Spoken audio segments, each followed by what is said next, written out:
உம்மோடு என்னாலும் உறவாட அருள் செய்யுமே கர்த்தாவே. உம் வார்த்தையை கேட்டிட காத்திருப்பேன்.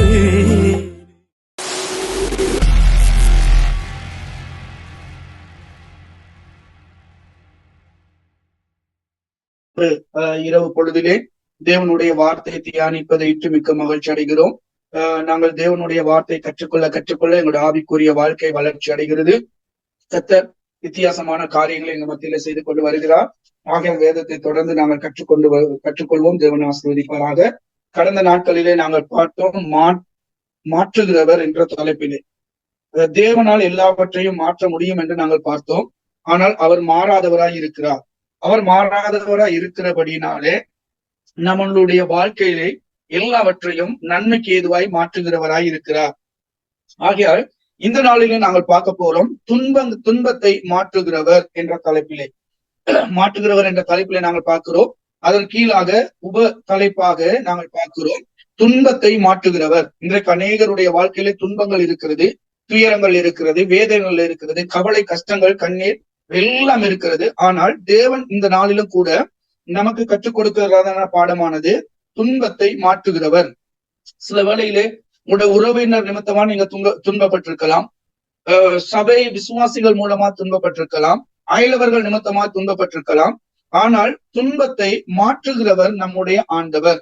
ஆகையால் இந்த நாளிலே இந்த தலைப்பின் அடிப்படையில நாங்கள் பார்க்க போகிறோம். நாங்கள் வேதத்திலே திருப்பிக் கொள்வோம். யோவான் சுவிசேஷம் 16வது அதிகாரம் 20வது வசனத்தை வாசிக்க கேட்போம். 16:20 யோவான். மெய்யாகவே மெய்யாகவே நான் உங்களுக்கு சொல்கிறேன், நீங்கள் அழுது புலம்புவீர்கள், உலகமோ சந்தோஷப்படும். நீங்கள் துக்கப்படுவீர்கள், ஆனாலும் உங்கள் துக்கம் சந்தோஷமாக மாறும். ஆமென். பாத்தீங்களா, ஆண்டவருடைய வார்த்தை. ஆண்டவர் என்ன சொல்ற? நாங்க துக்கப்படுவீர்கள், நீங்க துக்கப்படுவீர்கள், ஆனாலும் உங்கள் துக்கம் சந்தோஷமாய் மாறும். அப்ப எங்களுடைய துக்கத்தை மாற்றுகிறவர் தான் நம்முடைய ஆண்டவர். அதை நாங்க நல்லா புரிஞ்சுக்கிறோம். ஆண்டவர் எந்த நாளும் எங்களை துக்கத்துல விட மாட்டாரு. எந்த நாளும் நாங்க துக்கப்பட்டு கொண்டே இருக்க மாட்டோம். எங்களுடைய துக்கத்தை மாற்ற வல்லவராய் இருக்கிறார் நம்முடைய ஆண்டவர். ஆகையால் இந்த ஆண்டவர் எங்களுடைய துக்கம் எந்த சந்தர்ப்பத்துல வருகிறது, எப்படி வருகிறது, எந்த நிலையிலே வருகிறது யாருக்கும் சொல்ல முடியாது. நாங்கள் எதிர்பாராத விதத்திலே எங்களுக்கு துக்கம் வரலாம். ஆனால் ஆண்டவர் சொல்ற உங்கள் துக்கத்தை நான் சந்தோஷமாய் மாற்றுவேன். அப்ப இந்த மாற்றத்தை கொண்டு வருகிறது யாரு? ஆண்டவர். அப்ப உங்களுடைய வாழ்க்கையில என்னுடைய வாழ்க்கையில மாற்றம் தேவை. அப்ப இந்த மாற்றத்தை கொண்டு வரக்கூடியவர் தான் நம்முடைய ஆண்டவர். அப்ப அவரிடத்துல நாங்க என்ன சொல்லணும்? ஆண்டவர், நீர் என் துக்கத்தை மாற்றும். அப்படியாய் அவருக்கு நாங்க எங்களை ஒப்பு கொடுக்க வேண்டும். ஒப்பு கொடுக்கிற பட்சத்திலே அவர் எங்களுடைய துன்பத்தையும் துயரத்தையும் துக்கத்தையும் அவர் மாற்றுகிறவர். ஆகையால் என்ற வேளையிலே நீங்கள் அநேக காரியங்களை குறித்து துக்கப்பட்டு கொண்டிருக்கலாம். ஏன்னா இந்த துக்கங்கிறது தெரிய வருது யாருக்குன்னா, ஆண்டவரோட இருக்கிற பிள்ளைகளுக்கு தான் துக்கம்னா என்னன்னு தெரியும். சில வேளை நாங்க யோசிக்கிறோம், நாங்க ஆண்டவருக்கு விசுவாசிக்கிறோம், ஆண்டவருக்கு ஊழியம் செய்யறோம், ஆண்டவரோட எவ்வளவு ஐக்கியமா இருக்கிறோம், ஏன் எங்களுக்கு இந்த துக்கம் அப்படின்னு யோசிக்கலாம். ஆனா இன்னைக்கு இந்த துக்கம் ஏன் வருதுன்னு கேட்டா, ஒவ்வொரு விஷயத்த நாங்க ஆழமா சிந்திக்கிறனால, ஒவ்வொரு விஷயத்த நாங்க யோசிக்கிறதுனால. நாங்க உலகத்தில வெளிச்சத்தின் பிள்ளைகளா இருக்கிறோம். இருளில் இருக்கிற பிள்ளைகளுக்கு ஒண்ணுமே தெரியாது, எல்லாம் இருட்டாதான் இருக்கும். நல்லதும் தெரியாது, கெட்டதும் தெரியாது, எல்லாம் மண்ணடியா இருக்கும். ஆனா நாங்க ஆண்டவரை ஏற்றுக்கொண்டபடினால், நாங்க ஆண்டவருடைய பிள்ளையா இருக்கிறபடினாலே எங்களுக்கு துக்கம் வருகிறது. நாங்கள் ஒருவரை ரொம்ப நேசிப்போம், ரொம்ப நேசிச்சு அவங்கள நம்பி ஒரு விஷயத்த சொல்லுவோம். ஆனா அவங்க என்ன செய்வாங்க? அதை பற்றி இன்னொருத்தர சொல்லி அது ஒரு பிரச்சனையா வந்துடும். அப்ப அந்த நேரம் நாங்க துக்கப்படுவோம். அப்ப இது என்னன்னா, நாங்க ஆண்டவர் மேல இருக்கிற அன்பு நிமித்தமாய், ஆண்டவர் மேல இருக்கிற பிரியத்து நிமித்தமாய் நாங்கள் சந்தோஷப்பட்டு ஒரு விடயங்களை நாங்கள் சொல்லும் போது, அதை மறுபக்கமாய் நடக்கும் போது எங்களுக்கு வேதனை வருகிறது. ஆகிய இந்த வேதனை துக்கங்கிறது பல விதமான விதத்துல வரலாம். நாங்க ரொம்ப நேசிக்கிறவங்க எங்களை துக்கப்படுத்துவாங்க, நாங்க ரொம்ப நம்பி இருக்கிறவங்க நம்மளை துக்கப்படுத்துவாங்க, நாங்க துக்கப்படுகிறதான வார்த்தைகள் வரும். ஆகியதான் ஆண்டவருடைய வார்த்தை சொல்லுகிறது.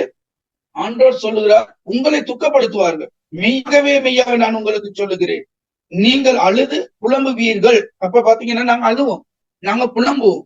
ஆனாலும் தேவன் என்ன, உங்கள் துக்கம் சந்தோஷமாய் மாறும். அப்ப துக்கப்படுவீர்கள், அதுல எந்த மாற்றம் இல்லை, துக்கப்படுவோம். ஆனா அந்த துக்கத்தை நாங்க சகித்துக் கொள்ளணும். ஆண்டவருக்காக நான் இதை தாங்கிக்கிறேன் அப்படின்னு நினைக்கணும். இப்ப நீங்க இயேசுவானவரை பாத்தீங்கன்னா, அவர் சிலுவைக்கு போகும்போது எவ்வளவு துக்கப்பட்டார், எவ்வளவு காயப்பட்டாரு, எவ்வளவு வேதனைப்பட்டாரு. ஆனா அனைத்தையும் அவர் என்ன செய்தாரு? உங்களுக்காகவும் எனக்காகவும் தாங்கி கொண்டார். உங்களையும் என்னையும் ரட்சிக்க வேண்டும் என்பதற்காக அவருடைய துக்கம் எல்லாம் மறக்கப்பட்டு அது சந்தோஷமாய் மாறியது.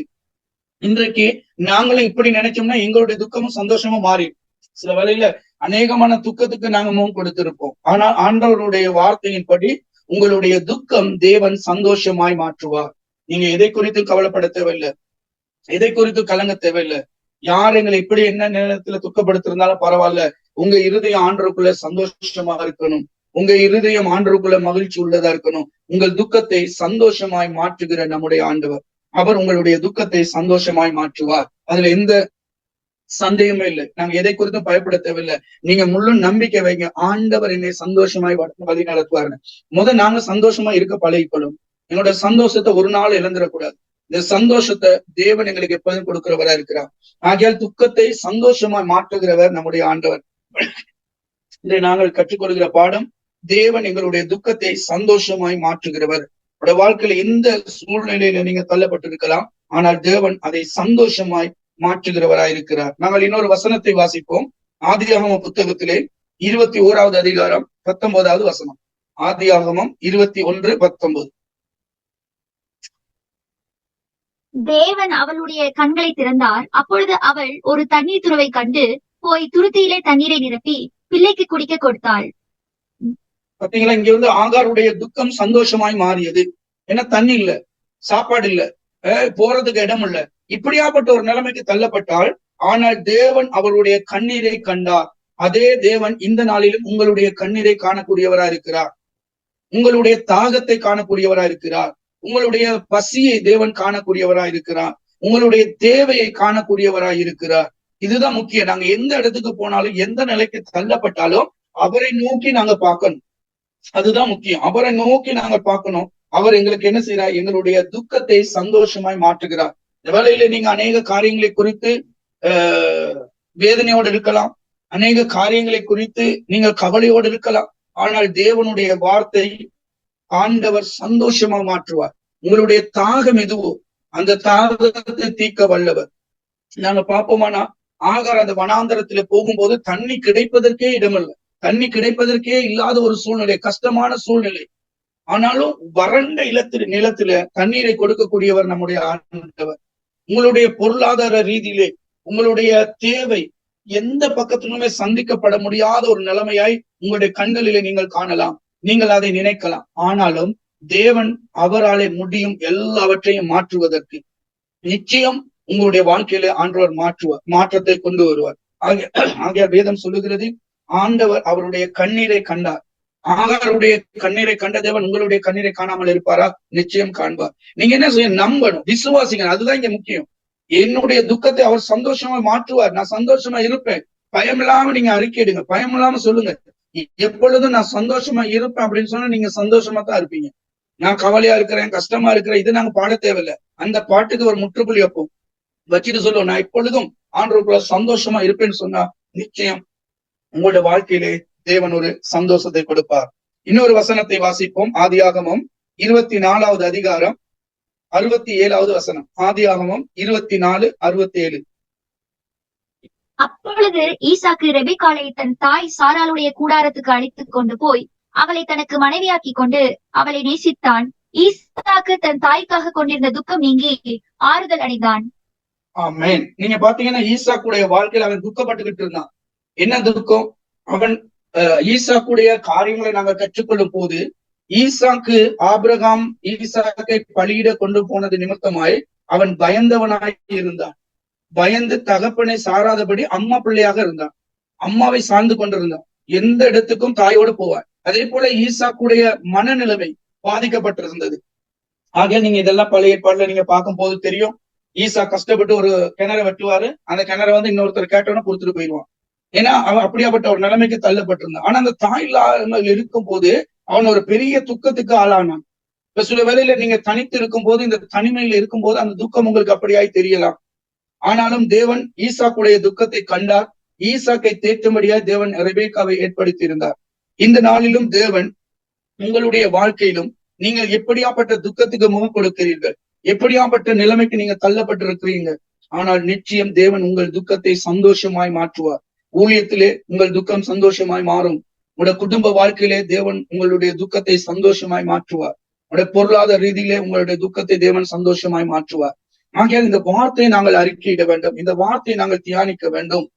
ஆகையால் தேவன் உங்களுடைய துக்கத்தை சந்தோஷமாய் மாற்றுவார். துக்கப்படுவீர்கள், நிந்திக்கப்படுவீர்கள், மற்றவர்களால் பகைக்கப்படுவீர்கள், ஆனாலும் உங்கள் துக்கம் சந்தோஷமாய் மாறும். எப்பொழுது ஆண்டவரிடத்திலே அதை ஒப்பு கொடுக்கும் போது, கர்த்தரிடத்திலே கொடுக்கும் போதுதான் அது மாற்றம் வரும்.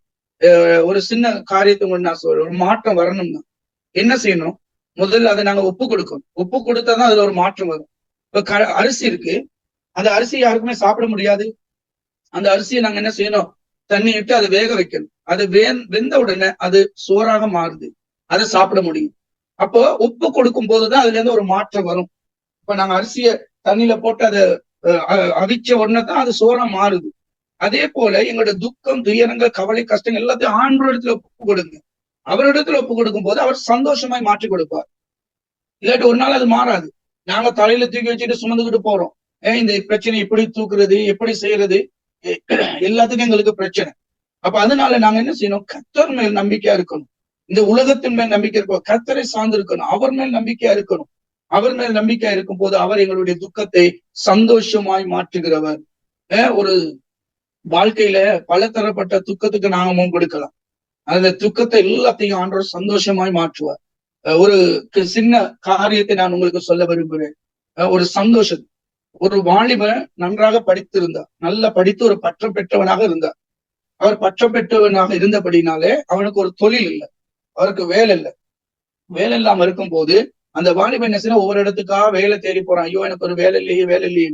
அப்ப இப்படியா வேலைக்கு தேடிக்கொண்டு போகும்போது இவன் காண்கிறான், ஒரு இடத்துல ஒரு போர்டு ஒன்று எழுதி இருக்குது, வேலை வாய்ப்பு உண்டு அப்படின்னு. வேலை வாய்ப்பு உண்டுன்னு ஒரு போர்டு எழுதி போட்டிருக்காங்க. டக்குனு இவர் பார்த்தா, அடே என்னடா போர்டு ஒன்று இருக்குது அப்படின்னு சொல்லி போயிட்டு பார்த்தா அது வந்து சர்க்கஸ் நடத்துற இடம். சர்க்கஸ் நடத்துற இடம், அங்க வேலை வாய்ப்பு இருக்குன்னு போர்டு போட்டிருக்காங்க. இவர் போயிட்டு அங்க உள்ள மேனேஜரை சந்திக்கிறார். மேனேஜர்கிட்ட சொல்றாரு, நான் இப்படி போர்டு ஒன்று பார்த்தேன், வேலை இருக்குன்னு, எனக்கு ஏதாவது வேலை இருந்தா தாங்க அப்படின்னு. ஏன்னா இவர் ரொம்ப வேதனைப்பட்டுட்டான். வீட்டுல வேதனை, படிச்சுட்டு சும்மா வீட்டுல உட்காந்துருந்தா பாருங்க எவ்வளவு பேச்சு கிடைக்கும்னு. நீ படிச்சுட்டு சும்மா வெட்டியா இருக்கிற, சோம்பேறியா இருக்கிற, வேலை இல்லாம இருக்கிற, அப்படி இப்படின்னு. அப்ப இந்த வாலிபனுக்கு அதே ஒரு பிரச்சனை. அவன் வேதனையா இருக்கும் போது வேலை தேடிட்டு போறான். போகும்போதுதான் இவர் இப்படி ஒரு பதார்த்தம் எழுதி இருக்கிறத காண்கிறாரு. கண்டு அந்த மேனேஜர்கிட்ட போயிட்டு சொல்றாரு, எனக்கு ஏதாவது வேலை இருந்தா கொடுங்கன்னு. அவர் சொல்றாரு அன்னைக்கு, சரி வா தம்பி, உனக்கு ஒரு வேலை தானே அப்படின்னு. அப்ப அவர் கேட்கறாரு, என்ன வேலை? ஒரு வேலையும் இல்ல, நீ கொஞ்சம் சும்மா நாங்க சொல்ற மாதிரி கொஞ்சம் நடிக்கணும், அவ்வளவுதான், நடிக்கிற வேலை தான் இருக்கு அப்படின்னு. அப்ப இவன் பார்த்தா, என்ன இது நடிக்கிற வேலையா இருக்கு அப்படின்னு சொல்லி சர்க்கஸ்குள்ள போன உடனே அங்க சொல்லியிருந்தாங்க என்ன நடந்துச்சுன்னு கேட்டா, அவங்க சர்க்கஸ் காட்டுற அந்த கரடி ஒன்று இருந்திருக்கு. அந்த கரடி இறந்து போயிருச்சான். அந்த கரடி இறந்து போன உடனே அந்த கரடி தோலை அவங்க என்ன செஞ்சிருக்காங்க, பதப்படுத்தி வச்சிருக்காங்க. அந்த கரடி தோலை போத்திக்கிட்டு இவர் என்ன செய்யணுமா, கரடி மாதிரி முன்னுக்கு ஆட்கள்கிட்ட காட்சி கொடுக்கணும். அப்ப அவங்க அந்த கூட திறந்து விட்டோம்னா கூட்டுக்குள்ள இருந்து கரடி வெளியே வரும். பாக்குறவங்களுக்கு ஒரு கையை காட்டணும், காலை காட்டணும், அசைக்கணும், அப்படி. அப்ப எல்லாரும் பார்த்து சந்தோஷப்படுவாங்க. அப்படியே கரடி இப்படி பேசுறது, இப்படி கையை தூக்குது எல்லாமே. அப்ப கரடிக்குள்ள மனசு இருக்கிறாங்கிறது யாருக்கும் தெரியாது, பாக்குறவங்க. அவங்க நினைக்கிறாங்க இது உண்மையான கரடி தான் அப்படின்னு. அப்ப இப்படி ஒரு டெய்லி போயிட்டு கரடி வேஷத்தை போட்டு அவர் நடிச்சுட்டு அவர் காசை வாங்கிட்டு வருவார். இப்படி செஞ்சுக்கிட்டு இல்ல, ஒரு நாள் அவர் என்ன செஞ்சாரா, இந்த சர்க்கஸ் ஓனர் ஒரு அறிவித்தல் ஒண்ணு கொடுத்தானா, கரடி கம்பியில் நடக்கும் அப்படின்னு போட்டாராம், ஒரு அனௌன்ஸ் பண்ணியிருக்காரு. அப்ப கூட்டத்தை எப்படியாவது உள்ளுக்கு எடுக்கிறதுக்கு ஏதாவது ஒரு காரியத்தை செய்வாங்க தானே. அப்ப இந்த சர்க்கஸ் ஓனர் என்ன செஞ்சாரா, கரடி கம்பியில் நடக்கும் அப்படின்னு ஒரு அறிவித்தல் ஒண்ணு கொடுத்துட்டாரு. பார்த்தா கிரௌட் அந்த மாதிரி வருதான். அப்ப இவன் போன உடனே சொன்னா, ஐயோ எப்படி நான் கம்பியில நடக்கிறது, எனக்கு சரியான பயம், எனக்கு நடக்க முடியாது, நான் போனா விழுந்துருவேன், இப்படியெல்லாம் போய் சொன்ன. அவர் சொன்னாரு, இல்ல நீ ஒண்ணுக்குமே பயப்படாத, நீ நடந்து போகலாம், கொஞ்ச நேரம் தான் நீ நடக்கணும், பயப்படாம போ அப்படின்னு. அப்ப அவர் என்ன செஞ்சா, செய்ய வழி இல்ல, சரின்னு சொல்லி ஒரு கரடி உடுப்பை போட்டுக்கிட்டு மத்த நாள் போலவே எக்ஷன் எல்லாம் பண்ணிட்டு அந்த கம்பியில ஏறி கொஞ்சம் தூரம் போனாங்க. கொஞ்ச தூரம் போன உடனே என்ன நடந்துச்சுன்னு கேட்டீங்கன்னா, சிங்கங்கள் இருக்குதான், சிங்கம் இருக்கிற கூடு ஒன்று இருக்கு. இந்த கம்பில இருந்து தவறு கீழே விழுந்துட்டாரா சிங்க கூட்டுக்குள்ள. சிங்க கூட்டுக்குள்ள விழுந்தா என்ன நடக்கும்னு தெரியும் தானே. இவர் வந்து பயப்படுறாரு, நான் என்ன செய்ய போறேன் தெரியலையே, ஐயோ என்னை சிங்கம் வந்து கடிச்சு குதிர போகுது, என் வாழ்க்கை இன்னைக்கு முடிஞ்சு, இப்ப நான் என்ன செய்யறது அப்படின்னு சொல்லி இவர் ரொம்ப பதட்டமான நிலைமையில இருக்காங்க. ரொம்ப பயம் முடிச்சு ரொம்ப துக்கத்துல இருக்கிறாங்க. இப்ப என்ன செய்ய போறேன், இன்னைக்கு என்னை சிங்கம் பலியாக்கிறோம் அப்படி. அங்க எல்லாம் சிங்கம் வந்து 4-5 சிங்கம் அப்படியே நிக்கதான் அந்த சிங்க கூட்டுக்குள்ள. அப்ப இவர் விழுந்தது வந்து சிங்க கூட்டுக்குள்ள. அப்ப இவர் பயந்து ரொம்ப துக்கப்பட்டு இருக்கிற நேரம் இவர் பயந்து ஒதுங்கி நிக்கிறான். ஐயோ இன்னைக்கு என் வாழ்க்கை முடிஞ்சு அப்படின்னு இருக்கும் போது ஒரு சிங்கம் கிட்ட வந்துச்சான். கிட்ட வரக்குள்ள ஒரு கண்ணை மூடிக்கிட்டானா, இன்னைக்கு என் கதை முடிஞ்சுச்சு அப்படின்னு. அப்ப டக்குனு சிங்கம் வந்த உடனே சொன்னிச்சான், பயப்படாத, ஓ மாதிரிதான் நானும் வேஷம் போட்டிருக்கிறேன் அப்படின்ட்டு. பாத்தீங்களா எப்படின்ட்டு. அப்ப அவனுடைய பயம், அவனுடைய துக்கம் எல்லாம் என்ன செஞ்சு மாற்றம் அடைஞ்சிச்சு. அப்ப தேவன் இன்னைக்கு எங்களுடைய வாழ்க்கையை மாற்றுகிறவரா இருக்கிறார். நாங்க எந்த நிலைமையில தள்ளப்பட்டாலும் தேவனை நோக்கி பார்க்கும்போது அது சந்தோஷமாய் மாறுது. இந்த வாலிப அன்னைக்கு சிங்கம் வந்து கதைச்ச உடனே, பயப்படாத நானும் உன் மாதிரிதான் வேஷம் போட்டிருக்கேன்னு சொன்ன உடனே அவனுக்கு ஒரு சந்தோஷம் பிறந்துச்சு. அதே போலத்தான் இன்னைக்கு எங்களுடைய வாழ்க்கையில நாங்க எந்த சூழ்நிலைக்கு தள்ளப்பட்டாலும், எந்த நிலைமையில இருந்தாலும் தேவன் எங்களோடு கூட இருப்பாரானால் எங்களோட வாழ்க்கை சந்தோஷமாய் மாறும். ஆகையால் நாங்கள் தேவனை நாங்கள் முற்று முழுதுமாய் நாங்கள் ஏற்றுக்கொள்ள வேண்டும். அவரை முழு மனதாய் நாங்கள் ஆராதிக்க வேண்டும். அவர் எங்களுடைய துக்கம் எல்லாம் சந்தோஷமாய் மாற்றுகிறவர். ஆகையால் எப்பொழுதும் தேவனை சார்ந்திருக்க நாங்கள் கற்றுக்கொள்வோம். தேவன் உங்களுடைய வாழ்க்கையிலே மகத்துவமான காரியங்களை செய்ய வல்லவர். அதே போல நாங்க பார்த்தோம், அன்னாளுடைய வாழ்க்கையை தேவன் மாற்றினான். ஈசாக்குடைய துக்கத்தை தேவன் சந்தோஷமாய் மாற்றினான். ரெபெக்கா என்கிற ஒரு மனைவி அவருடைய வாழ்க்கையில வந்தனால அவருடைய வாழ்க்கை மாற்றம் அடைந்தது. அவனுக்குள்ள இருந்த துக்கம் எல்லாம் சந்தோஷமாய் மாறினது. ஆகையால் இன்றைக்கு நீங்க எந்த காரியத்தை இட்டு நீங்க துக்கமா இருக்கிறீங்க, எந்த காரியத்தினால் நீங்க சோகமா இருக்கிறீங்க, தேவனால் முடியும் உங்களுடைய துக்கத்தை சந்தோஷமாய் மாற்றுவதற்கு. நாங்கள் இன்னொரு வசனத்தை வாசிப்போம். 1 சாமுவேல் 2வது அதிகாரம் 7வது வசனமும் 8வது வசனம். 1 சாமுவேல் 2வது அதிகாரம் 7-8. கர்த்தர் தரித்திரம் அடைய செய்கிறவரும் ஐஸ்வர்யம் அடைய பண்ணுகிறவருமாயிருக்கிறார். அவர் தாழ்த்துகிறவரும் உயர்த்துகிறவருமானவர். அவர் சிறியவனை புழுதியிலிருந்து எடுத்து எளியவனை குப்பையிலிருந்து உயர்த்துகிறார். அவர்களை பிரபுக்களோட உட்காரவும் மகிமையுள்ள சிங்காசனத்தை சுதந்திரிக்கவும் பண்ணுகிறார். பூமியின் அஸ்திபாரங்கள் கர்த்தருடையவைகள், அவரே அவைகளின் மேல் பூச்சக்கரத்தை வைத்தார். ஆமென். பாத்தீங்களா எப்படியாப்பட்ட ஒரு வசனம்னு சொல்லி. இந்த வசனம் எல்லாம் எங்களோட வாழ்க்கையில நடைமுறைப்படுத்தணும். இந்த வார்த்தையில நாங்க விசுவாசிக்கணும். இந்த வார்த்தையை நாங்க அறிக்கையிடணும். ஏன்னா தேவன் எங்களுக்கு கொடுத்திருக்கிற வார்த்தையை நாங்கள் எப்பொழுதும் அது எனக்குன்னு நாங்க ஏற்றுக்கொள்ளணும். தேவனுடைய வார்த்தையை நாங்கள் விசுவாசிக்கும் போது அந்த வார்த்தையிலே தேவன் எங்களுடைய வாழ்க்கையில ஒரு மாற்றத்தை, ஒரு ஆசீர்வாதத்தை கொண்டு வரக்கூடியவரா இருக்கிறார். சில வேளை இந்த வசனம் எல்லாம் நாங்க வாசிச்சுட்டு அது எனக்கு இல்லை அப்படின்னு நாங்க விட்டுருவோம். பாத்தீங்கன்னா தேவன் எங்களுடைய வாழ்க்கையை செழிப்பாய் சந்தோஷமாய் மாற்றக்கூடியவர். நீங்க என்ன சூழ்நிலையில இருக்கலாம், என்ன நிலைமையில இருக்கலாம், அவரை சார்ந்தீங்கன்னு சொன்னா அவர் நிச்சயம் உங்களோட வாழ்க்கை என்ன செய்வாரு, மாற்றம் அடைய செய்வார். அப்ப தேவன் எப்படி எங்களை ஆசீர்வதிக்கிறார், எப்படி எங்களுடைய வாழ்க்கையை மாற்றுகிறார் என்பதை நீங்க சிந்தித்து பாருங்க. இந்த 2வது வசனத்துல 2வது அதிகாரத்துல 7வது வசனத்தை மீண்டும் ஒரு முறை நாங்க வாசிக்க கேட்போம். கர்த்தர் தரித்திரம் அடைய செய்கிறவரும் ஐஸ்வர்யம் அடைய பண்ணுகிறவருமாய் இருக்கிறார். அவர் தாழ்த்துகிறவரும் உயர்த்துகிறவருமானவர். ரைட். அப்ப ஆண்டவர் ஒருத்தர் என்ன செய்யறாரு, ஆசீர்வதிக்கிறாரு, ஒருத்தனுக்கு ஆசீர்வாதம் இல்லாம ஆக்குறாரு. ஒருத்தனு தரித்திரம் இருக்கா, ஒருத்தனு தரித்திரம் இல்லாம இருக்கிறாரு. அப்ப பாத்தீங்கன்னா எல்லாத்தையும் பண்ணக்கூடியவர் நம்முடைய ஆண்டவர். அப்ப ஆண்டவரை சார்ந்து இருந்தவன் சொன்னா, கர்த்தரை சார்ந்து அவரோடு கூட நாங்க ஐக்கியம் கொள்வோம், ஆனால் நாங்க ஐஸ்வர்யனா மாற முடியும்.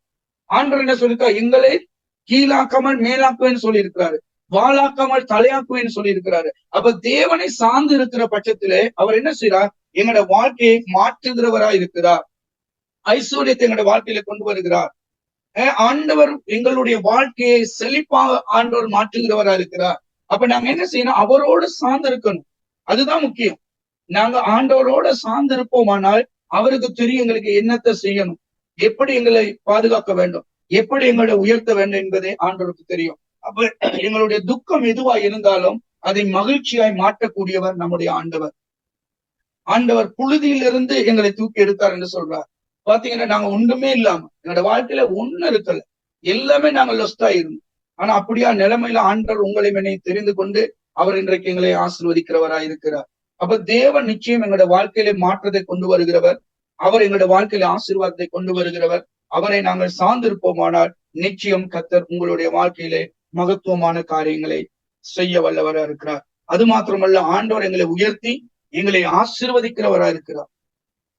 எங்களை ஆண்டவர் வித்தியாசமான முறையில எங்களை ஆசீர்வதித்து வழி நடத்தக்கூடியவரா இருக்கிறார். அப்ப நாங்க துக்கப்பட்டு கொண்டே இருக்க தேவையில்லை, நாங்க கவலைப்பட்டு கொண்டே இருக்க தேவையில்லை. ஐயோ எனக்கு இதை செய்ய முடியலன்னு கவலைப்பட்டு அதே இடத்துல இருக்க தேவையில்லை. ஐயோ என்னால இதை முடியலையேன்னு நீங்க சோர்ந்து போக தேவையில்லை. நீங்க எந்த நிலைமையில இருந்தாலும், நீங்க ஒரு தர மட்டத்துக்கு தாழ்த்தப்பட்ட நிலைமையில இருந்தாலும் கர்த்தராகிய ஆண்டவர் உங்களை உயர்த்த வல்லவராய் இருக்கிறார். அவர் உங்களுடைய வாழ்க்கையை உயர்த்தக்கூடியவராய் இருக்கிறார். சில வேளையில நீங்க யோசிக்கலாம், இந்த காரியம் எப்படி, என் குடும்பத்தை எப்படி நான் வழி நடத்த போறேன் அப்படின்னு யோசிச்சுட்டு இருக்கலாம். என் பிள்ளையோட எதிர்காலத்தை எப்படி நான் வழி நடத்த போறேன்னு கவலைப்பட்டு கொண்டு துக்கித்து கொண்டிருக்கலாம். ஆனால் ஆண்டவர் உங்கள் துக்கம் சந்தோஷமாய் மாறும். அது ரொம்ப முக்கியமானது. ஆண்டவர் அதை சந்தோஷமாய் மாற்றுவார். அந்த பிரச்சனை எது, அதை இனம் கண்டு கர்த்தரிடத்தில் ஒப்பு கொடுங்க. ஆண்டவர் ஆகாருடைய தாகத்தை கண்டு, அவளுடைய கண்ணீரை கண்டு அதற்கு பதில் கொடுக்க முடியுமானால் இன்று உங்களுடைய கண்ணீரை தேவன் கண்டு உங்களுக்கு பதில் கொடுக்க முடியும். விசுவாசிங்க, நம்புங்க, அறிக்கையிடுங்க. அவர் நிச்சயம் உங்களுடைய வாழ்க்கையில ஒரு மாற்றத்தை தேவன் நிச்சயம் செய்வார். அவரால் முடியாத காரியங்கள் ஒன்றுமில்லை, எல்லாம் அவரால் முடியும். ஆண்டவர் நிச்சயம் உங்களுடைய வாழ்க்கையில மாற்றத்தை கொண்டு வருவார். நாங்கள் இன்னொரு வசனத்தை வாசிப்போம். லூக்கா 6வது அதிகாரம் 21வது வசனம். லூக்கா 6:21. ஹல்லேலூயா ஜீசஸ். இப்பொழுது பசியாய் இருக்கிற நீங்கள் பாக்கியவான்கள், திருப்தி அடைவீர்கள். இப்பொழுது அழுகிற நீங்கள் பாக்கியவான்கள், இனி நகைப்பீர்கள். ஆமென். பாத்தீங்களா, ஆண்டவர் சொல்றார், பசியா இருக்கும் போது பசியை பத்தி கவலைப்பட்டு கொண்டிருக்காங்க. உங்களுக்கு தேவையான ஆகாரத்தை ஆண்டவர் கொடுப்பார். உங்களுக்கு எது தேவையோ அதை ஆண்டவர் நிச்சயம் செய்வார். நீங்க இப்ப அழுது கொண்டிருப்பீங்க, ஆனா இந்த கொஞ்ச நேரத்துல சிரிப்பீங்க. ஏன்னா சந்தோஷத்தை ஆண்டவர் கொடுப்பார். எந்த நாளும் பசியா எங்களை வச்சிருக்க மாட்டார், எந்த நாளும் வேதனையோட ஆண்டவர் எங்களை வச்சிருக்க மாட்டார். அவர் எங்களுடைய வாழ்க்கையை மாற்றுகிற தேவனாய் இருக்கிறார். உங்கள் துக்கம் சந்தோஷமாய் மாறும். இதனால நாங்கள் பார்க்கின்ற தலைப்பு, தேவன் உங்களுடைய துக்கம் எதுவாய் இருக்கலாம், என்ன விதமான துக்கமா இருக்கலாம், பிரச்சனை இல்லை. எந்த நிலைமையான துக்கமா இருந்தாலும் அதை தேவன் மகிழ்ச்சியாய் சந்தோஷமாய் மாற்ற வல்லவராய் இருக்கிறார். நாங்கள் வாசிப்போம் அப்போஸ்தலர் 2வது அதிகாரம் 46வது வசனம். 2:46. ஹல்லேலூயா. அவர்கள் மீட்கப்பட்டவர்களாய் தேவாலயத்திலே அனுதினமும் தரித்திருந்து வீடுகள் தோறும் அப்பம் விட்டு மகிழ்ச்சியோட கபடமில்லாத இருதயத்தோடு ஜெபம் பண்ணி. ஆமென். எப்படி இருந்தாங்களா? மகிழ்ச்சியான இருதயத்தோடு ஜெபம் பண்ணி.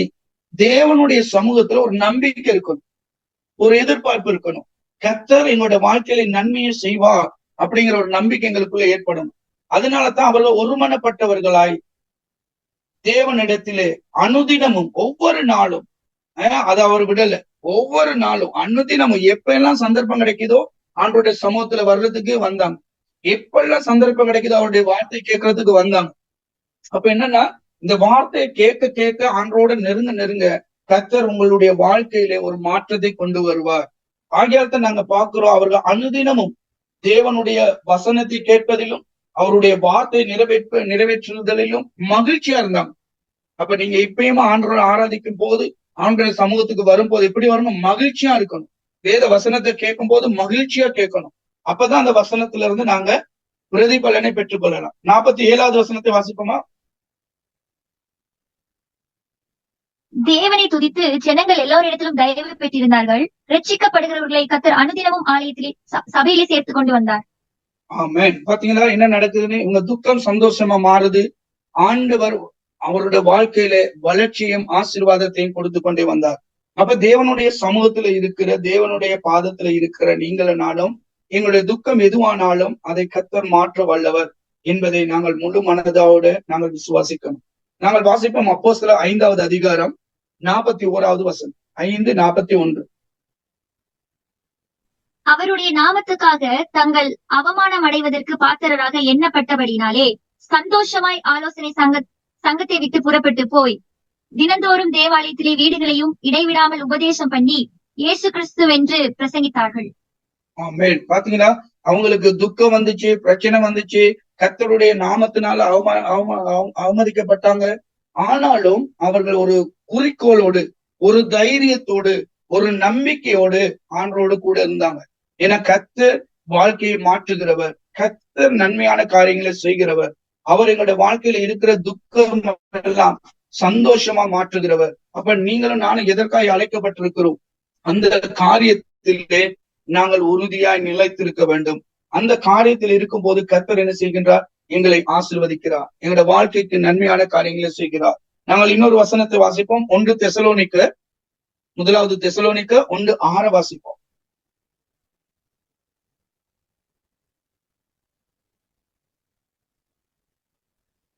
நீங்கள் மிகுந்த உபத்திரவத்திலே பரிசுத்த ஆவியின் சந்தோஷத்தோட திருவசனத்தை ஏற்றுக்கொண்டு எங்களையும் கர்த்தரையும் பின்பற்றுகிறவர்களாகி. அப்ப நாங்க என்ன செய்யணும்? எந்த சந்தர்ப்பத்திலையும் யாரை பின்பற்றணும்? கர்த்தரை பின்பற்றணும். அப்பதான் எங்க துக்கம் சந்தோஷமா மாறும்.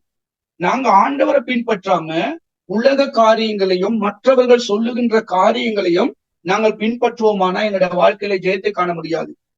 ஆகையால் இந்த தேவனுடைய வார்த்தைப்படி ஆண்டவருடைய வார்த்தையை அவர்கள் விசுவாசித்து ஆவியானவருக்குள்ளே சந்தோஷம் அடைந்து திருவசனத்தை ஏற்றுக்கொண்டார்கள், திருவசனத்தை கடைபிடித்தார்கள், திருவசனத்துக்கு செவி கொடுத்தார்கள், திருவசனத்தை கற்றுக்கொண்டார்கள். வேதத்துல பாத்தீங்கன்னா அநேகமான வேளையில இந்த வேதத்தை கற்றுக்கொள்ளுங்கள் தான் ஆண்டவர் சொல்றாரு.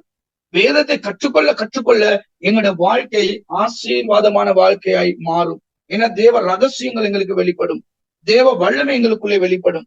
அப்பொழுது தேவன் எங்களுடைய வாழ்க்கையை மாற்றுகிறவராய் இருக்கிறார். தேவன் எங்களுடைய வாழ்க்கையை செழிப்பாய் மாற்றுகிறவராய் இருக்கிறார். ஆகையால் உங்களுடைய துக்கம் எதுவானாலும் கர்த்தர் அதை மாற்ற வல்லவராய் இருக்கிறார். நாங்கள் இன்னொரு வசனத்தை வாசிப்போம். யாக்கோபு 1 அதிகாரம் 2-3 வசனங்களை வாசிப்போம். என் சகோதரரே, நீங்கள் பலவிதமான சோதனைகளில் அகப்படும் போது உங்கள் விசுவாசத்தின் பரீட்சையானது பொறுமையை உண்டாக்கும் என்று அறிந்து அதை மிகுந்த சந்தோஷமாய் எண்ணுங்கள். ஆமென். உபத்திரம் வரலாம், பிரச்சனை வரலாம், போராட்டங்கள் வரலாம், கவலைகள் வரலாம், கஷ்டங்கள் வரலாம், நஷ்டங்கள் வரலாம், நிந்தைகள் வரலாம், அவமானங்கள் வரலாம். ஆனால் எது வந்தாலும் தேவனுடைய வார்த்தை என்ன சொல்லுகிறது? அவரை சார்ந்திருங்கள். அதுதான் முக்கியம். யாரை சார்ந்திருக்கணும்? ஆண்டவரை சார்ந்திருக்கணும். அவரை சார்ந்திருக்கும் போது அவர் எல்லாவற்றை நன்மைக்கு ஏதுவாய் மாற்றுகிறார். நாங்கள் இன்னொரு முறை அந்த வசனத்தை வாசிப்போம். யாக்கோபு 1 அதிகாரம் 2வது வசனம் 3வது வசனம். என் சகோதரரே, நீங்கள் பலவிதமான சோதனைகளில் அகப்படும் போது உங்கள் விசுவாசத்தின் பரீட்சையானது பொறுமையை உண்டாக்கும் என்று அறிந்து அதை மிகுந்த சந்தோஷமா எண்ணுங்கள். ஆமென். என்ன செய்யணுமா? மிகுந்த சந்தோஷமா நினைங்க. ஒரு பிரச்சனை வந்துருச்சா, அந்த பிரச்சனையில நீங்க பிரச்சனைனால ஆண்டரை விட்டுட்டு போகாதீங்க. அந்த பிரச்சனைனால ஜெபத்தை விட்டுறாதீங்க. அந்த பிரச்சனைனால வேதத்தை வாசிக்கிறத விட்டுறாதீங்க. அந்த பிரச்சனைனால சபைக்கு போறதை நிப்பாட்டிடாதீங்க. நீங்க எந்த சூழ்நிலை கர்த்தரை சார்ந்திருங்கள். அந்த பிரச்சனை எல்லாம் தேவன் சந்தோஷமாய் மாற்றுவார். ஆண்டவருக்கு முடியும் உங்களுடைய வாழ்க்கையை மாற்றுவதற்கு. நீங்க இப்பொழுது எந்த சூழ்நிலையில் இருந்தாலும் உங்களுடைய சூழ்நிலையை மாற்ற கூடியவர் நம்முடைய ஆண்டவர். ஆகையால் ஆண்டவர் உங்களுடைய துக்கத்தை தேவன் சந்தோஷமாய் மாற்றுவார். நீங்க அழுவீங்க, நீங்க வேதனைப்படுவீங்க, நீங்க கவலைப்படுவீங்க. ஆனாலும் இதை தேவன் சந்தோஷமாய் மாற்றுவார். எப்பொழுது? அவரை சார்ந்திருக்கும் போது. அவரை சார்ந்திருக்கும் போதுதான் ஆண்டவர் மாற்றத்தை கொடுப்பார். அவரை நம்பி இருக்கும் போதுதான், அவரை விசுவாசித்து இருக்கும் போதுதான் அவர் மாற்றத்தை கொடுப்பார். 4வது வசனத்தை வாசிப்போம். நீங்கள் ஒன்றிலும் குறைவுள்ளவர்களாயிராமல் பூரணராயும் நிறைவுள்ளவர்களாயும் இருக்கும்படி பொறுமையானது பூரண கிரியை செய்ய கடவது. ஆமென். நீங்கள் பொறுமையா இருங்க. கர்த்தர் எல்லாவற்றிலும் ஏற்ற வேளையில் உங்களுக்கு பலனை கொடுத்து உங்களை ஆசீர்வதிப்பார். ஆண்டவர் நிச்சயம் உங்களுடைய வாழ்க்கையிலே நன்மை செய்கிற தேவனாய் இருக்கிறார். இந்த வார்த்தையை கேட்டுக்கொண்டிருக்கிற நேரத்திலே துக்கத்தோடு இருக்கலாம், தேவையோடு இருக்கலாம், வேதனையோடு இருக்கலாம், எனக்கு ஒருவருமே இல்லையே என்று அங்கலாய்த்துக் கொண்டிருக்கலாம். ஈசாக்கை போல எனக்கு தாயும் இல்ல, தகப்பனும் என்னை ரொம்ப நேசிக்கல, நான் தனிச்சு போயிருக்கிறேன், நான் என்ன செய்யறது தெரியலன்னு அவனோட மனநிலை பாதிக்கப்பட்டு ரொம்ப ஒரு வேதனையான நிலைமைக்கு தள்ளப்பட்டிருந்த வேளையிலும் தேவன் அவனுடைய வேதனையை கண்டு ரெபேக்காளை கொடுத்தார். அதே போல ஆகாருக்கு உடைய கண்ணீரை கண்டு தேவையான தண்ணீரை கொடுத்தார். அதே போல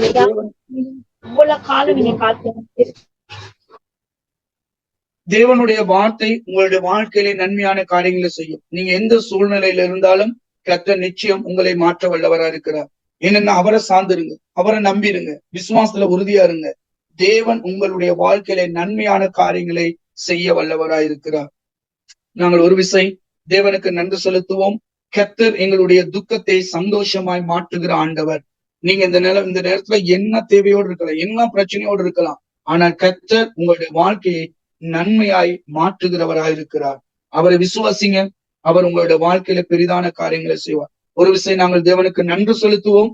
கர்த்தர் தாமே இந்த வேளையில் உங்களோடு கூட பேசியிருப்பார். கர்த்தர் உங்களுடைய வேதனை அறிவார், உங்களுடைய தேவையை அறிவார், உங்களுடைய துக்கத்தை அறிவார். அதை சந்தோஷமாய் மாற்றுகிற தேவன் நம்முடைய தேவன். இதாவே நன்றியோடு துதிக்கிறோம். இந்த வார்த்தை கேட்டுக்கொண்டிருந்த ஒவ்வொருவருக்காய் நான் செபிக்கிறேன். ஐயாவுடைய வாழ்க்கையில என்ன துன்பமோ, என்ன வேதனையோ, என்ன மன உளைச்சலோ, கஷ்டங்களோ, நீர் எல்லாவற்றையும் அறிகிறீர். ஆகாருடைய கண்ணீரை கண்ட தெய்வம் இந்த வேளையில ஒவ்வொருவருடைய கண்ணீரை நீ காண்கிறபடியாய் சோதரம். ஆண்டவரே, ஈசாக்குடைய மனநிலைமை அறிந்த தேவன் அவரை தொட்டு அவரை ஆசீர்வதித்தது போல இந்த வேளையிலும் கூட தேவனுடைய வார்த்தை கேட்டுக்கொண்டிருக்கிற ஒவ்வொருவரையும் ஆசீர்வதிங்க. இதே போல ஆண்டவர் இந்த நாளிலும் கூட இந்த வார்த்தையை மிக தெளிவாக வாசித்து உதவிய சகோதரிக்காக நான் செபிக்கிறேன். இன்னுமாய் அந்த சகோதரி ஆசீர்வதிங்க. கர்த்தாவே, இந்த வசனங்களை சரியாக வாசித்து ஆண்டவரே ஜனங்களுக்கு ஊழியமாய் செய்ய கர்த்தர் அந்த சகோதரி எடுத்து பயன்படுத்துங்க. வேத வசனத்தை கேட்கிறவர்கள் ஆசீர்வதிக்கப்படுவார்கள் என்று சொன்னீரே, அந்த வசனங்களை ஒவ்வொருவரும் கேட்டு ஆண்டவரே மக்களை பலனடைய, மக்களை ஆசீர்வாதத்தை பெற்றுக்கொள்ள கர்த்தர் கிருபை செய்யுங்க. இயேசுவின் கருத்தில் ஒப்பு கொடுத்து ஜெபிக்கிறேன் நல்ல பிதா. ஆமென், ஆமென். God bless sister.